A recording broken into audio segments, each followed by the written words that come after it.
It's the middle of summer, and the grain in the field is still green. Not young green, dead green, frozen. Because 2 nights ago in July, frost formed on the stalks, the same way it would in the dead of January. The sun's been up there for months now, but it isn't doing much. It hangs low and pale behind a haze that's been sitting over the whole sky since last year, the way smoke sits in a room with no window. Nobody alive remembers a summer that looked like this. Nobody alive remembers a summer at all. Not really. This is the third one in a row that never showed up. You're not in a longhouse in a snowstorm. You're standing in a field in what should be the warmest month of the year, watching the harvest that's supposed to feed your family through the winter die, standing up. Here's what's strange. This isn't a Viking story. Not yet. This happens generations before the first Viking longship is ever built, before there's a word for Viking at all. And yet almost everything we associate with Norse survival, the longhouses, the layered wool, the barrels of preserved fish, even their religion, gets built by people who grew up in the shadow of this exact event. They didn't just survive hard winters. Their entire culture is the answer to a summer that, once, simply didn't come back. In 536 AD, a volcanic eruption somewhere on Earth, large enough that its ash and sulfur circled the entire planet, threw enough material into the upper atmosphere to measurably dim the sun across the whole northern hemisphere. People at the time didn't know what had happened or where.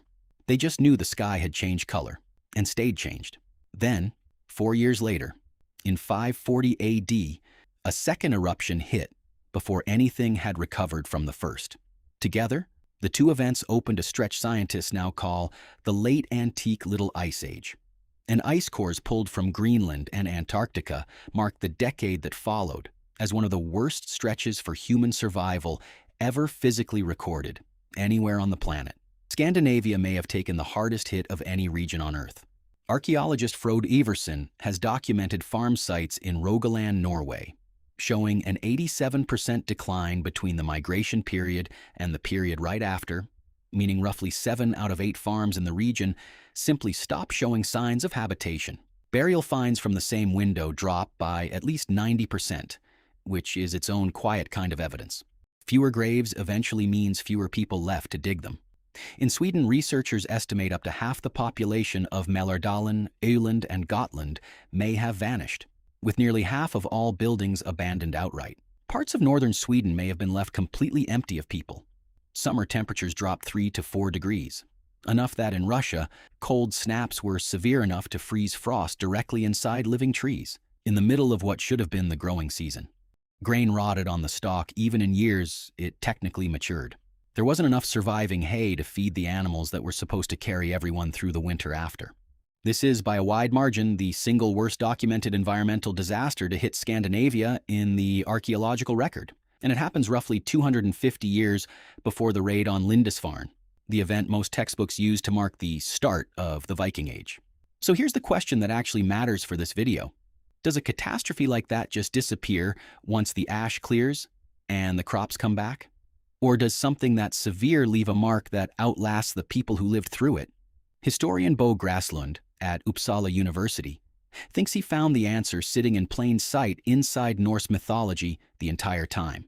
Norse myth describes something called the Fimbulwinter, 3 consecutive winters with no summer between them, the disaster that comes directly before Ragnarök, the destruction of the world itself. For a long time, that was treated as pure imagination, the kind of apocalyptic myth every culture seems to invent somewhere. Gräslund's argument is that it wasn't invented at all. It was memory, carried forward across generations by word of mouth, of something that had actually happened to actual people, when their descendants, centuries later, needed a story to explain what the end of the world would look like. They didn't have to imagine one. They already had one. They'd inherited it, which means the Vikings, the ones who raided, traded, and settled Greenland and Iceland and Vinland, weren't managing an abstract fear of a bad winter, the way we might worry about a bad storm season. Their own foundational mythology told them, explicitly and specifically, that a winter capable of ending the world was not hypothetical. It had already happened once to people whose blood ran in theirs, and nothing said it couldn't happen again. You don't build a longhouse the way Vikings built one by accident. You build it that way if some part of your culture never fully stopped bracing for the year the sun doesn't come back. Walls packed thick with turf, a roof layered in sod, insulation doing the same job it does in a modern house, except here it was alive and had to be replaced as it rotted. At the center, a hearth that had to survive the entire winter, because relighting it from nothing, in a storm with wet wood, might not be possible. Livestock came inside too, not for comfort, but because a full-grown cow gives off real, usable body heat, and in a house with no other reliable source, that heat was the difference between a family staying warm and not. Clothing did the rest, and it's engineered with the same seriousness. Linen against the skin, a long-sleeved wool tunic over that, a heavy wool cloak on top, sometimes doubled, sometimes lined in marten, fox, or bear fur, whatever a family could trap or trade for. Wool carries a property that made the entire system survivable. Unlike most fibers, it keeps insulating even fully soaked through. On a continent where waterproof gear wasn't an option, still warm when wet was the next best thing. And it mattered every time someone stepped outside into sleet with no other choice. Food had to be won months ahead of the season that would test it. Livestock got slaughtered in late autumn, not for a feast, but because feeding every animal through a Norse winter wasn't realistic. So families killed the ones they couldn't afford to keep and preserved the meat instead. Fish got dried, salted, smoked, or packed in brine. Milk became skyr, sealed into barrels where it could last for months. Historian Martin J. Doherty, who studied the Norse diet closely, has pointed out that there's surprisingly little evidence Vikings were chronically malnourished, which tells you this system, when it held well. It's a repeatable survival machine, built out of turf, wool, and salted fish, by people whose mythology already contained a scenario where none of it would be enough. That system worked on land, most years. It had almost nothing to offer once you were on the water. Take Bjarni Herjolfsson. According to the Grænlendinga saga, Bjarni was making a simple, planned crossing, sailing to spend the winter with his father in Greenland, when the wind died and fog rolled in from the north. The saga doesn't dress it up. He and his crew did not know where they were going. Not for an hour, for several days, drifting blind, no sun, no stars, nothing to check their position against. When the fog finally broke, the coastline in front of him wasn't the one he'd grown up expecting. It was low, wooded, unfamiliar. Bjarni didn't go ashore. His father was waiting. The season was closing in fast, and that mattered more than whatever unnamed coast he'd just become the first European on record to lay eyes on. Historians generally place that coastline in North America, reached and immediately abandoned by a man whose only priority was getting somewhere warm before winter shut the door on him. That's the cost of a storm that never even turned violent. Days of blindness and a derailed voyage. Open, undecked ships meant every wave that broke over the side had to be bailed out by hand, with no maps and no instruments beyond memorized stars. Frostbite and hypothermia weren't rare misfortunes on these crossings. Sources describe them as routine, expected parts of the trip. A crew this size, packed together with no separation from illness, meant one person sick on day 4 was everyone exposed by day 5. The longhouse system was real, and it usually worked. But the moment you left it behind, you were carrying nothing from it except what you were wearing. And the memory of a story that said, somewhere in your family's past, the sky itself had already tried this once. And centuries later, when a Norse colony did finally lose to its environment for good, it didn't happen the way their own mythology had trained them to expect. In 985 AD, Norse settlers established a colony in Greenland. At its peak, it held more than 2,000 people, farming pasture land that, at the time, genuinely supported livestock. It lasted more than 450 years, longer than the entire history of the United States so far. Then, sometime around 1450, it simply stopped. The people were gone. For a long time, the assumption was the obvious one.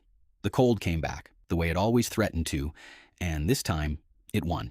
It's a clean story, and it fits the Fimbulwinter fear perfectly. But a 2022 study led by researcher Boyoung Zhao tested it directly, pulling lake sediment near the largest Norse farms to reconstruct 2,000 years of local climate, instead of relying on ice core data drilled 600 miles away and a mile higher in elevation, which is what earlier estimates had leaned on.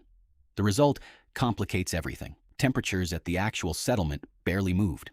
What changed was rainfall. The land got steadily, relentlessly drier, year after year. until the farms it had once supported couldn't produce enough anymore. Researchers also point to a bubonic plague outbreak in Iceland around 1402 to 1404 as a possible final push, pulling people toward better farmland elsewhere. So the ending in Greenland wasn't the dramatic version their mythology had prepared them for. No second Fimbulwinter, no single brutal season anyone could point to.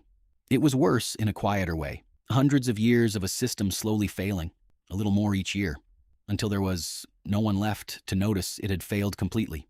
The catastrophe they'd spent their whole culture bracing for came from a different direction than the one their stories had warned them about. Maybe that's exactly why the warning never stopped mattering. Every winter solstice, Norse communities gathered for the blot, a sacrifice held specifically at midwinter, the darkest point of the exact season their ancestors' stories said could end everything. The saga of Hakon the Good, written by Snorri Sturluson, describes animals, especially horses, killed for the occasion. The Arab traveler al-Tartushi, visiting Hedeby, watched it happen and wrote it down. Archaeologists believe the Great Hall at Tisø in Denmark was built specifically to host this ritual on the solstice itself.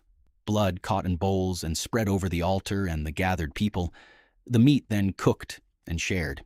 The toasts went in a deliberate order, first to Odin, for victory, then to Njord and Freyr, with a request that translates, roughly, to a prosperous and peaceful season ahead.